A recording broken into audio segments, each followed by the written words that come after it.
దేశాన్ని మాదక ద్రవ్యరహితంగా మార్చడమే నశా విముక్త భారత్ అభియాన్ లక్ష్యమని గుంటూరు జిల్లా అధికారులు తెలిపారు. గుంటూరు కలెక్టర్ కార్యాలయం నుంచి హిందూ కళాశాల వరకు అవగాహన ర్యాలీ నిర్వహించారు. దేశ దశా దిశను నిర్ణయించే యువత డ్రగ్స్, గంజాయి మత్తులో పడి తమ జీవితాలను నాశనం చేసుకుంటుందని అధికారులు ఆవేదన వ్యక్తం చేశారు. యువతను సరైన మార్గంలో పెట్టడమే లక్ష్యంగా నశా విముక్త భారత్ అభియాన్ కార్యక్రమానికి శ్రీకారం చుట్టినట్లు తెలిపారు. ఈ ఉద్యమంలో ప్రతి ఒక్కరూ భాగస్వాములు కావాలని పిలుపునిచ్చారు.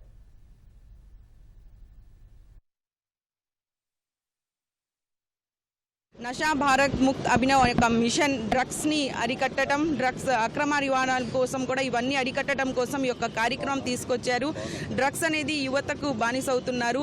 వాళ్ళకి ప్రతి ఒక్క అవగాహన కల్పించాలని ఫ్రెండ్స్తో సరదాగా ఈ యొక్క డ్రగ్స్ని అలవాటు చేసుకుంటున్నారు. వాళ్ళు చెడిపోతున్నారు, పక్కన వాళ్ళు కూడా చెడికొడుతున్నారు. ఒక ఫ్రెండ్స్ సర్కిల్స్ అందరూ ఇదవుతున్నారు. మీ పక్క వాళ్ళని కూడా మీరు ప్రేమగా ఆప్యాయంగా ఇది తప్పు అని చెప్పే ఒక అవగాహన కార్యక్రమం చేస్తున్నాము.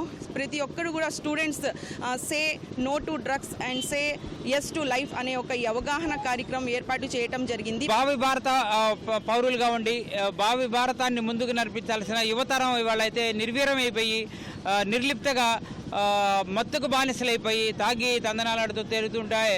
ప్రజలు ఏమవ్వాలి, మన భారతదేశం ఏమవ్వాలనే ఉద్దేశంతో ఇవాళ ఒక విముక్తి కలగజేయాలి అనే ఉద్దేశంతో మత్తుకి బానిస కావద్దు, డ్రగ్స్కి బానిస కావద్దు అనే ఉద్దేశంతో యువతలో చైతన్యం కలగజేయడానికి దేశవ్యాప్తంగా కూడా ఒక ర్యాలీ చేస్తూ ఉన్నారు. యువత బానిస కాకూడదు, మత్తుకి లోని దేశ భవిష్యత్తుని పణంగా పెట్టకూడదని మేమందరం కూడా ప్రజలకి చైతన్యం చేయడానికి ర్యాలీ తీసుకుంటున్నామండి.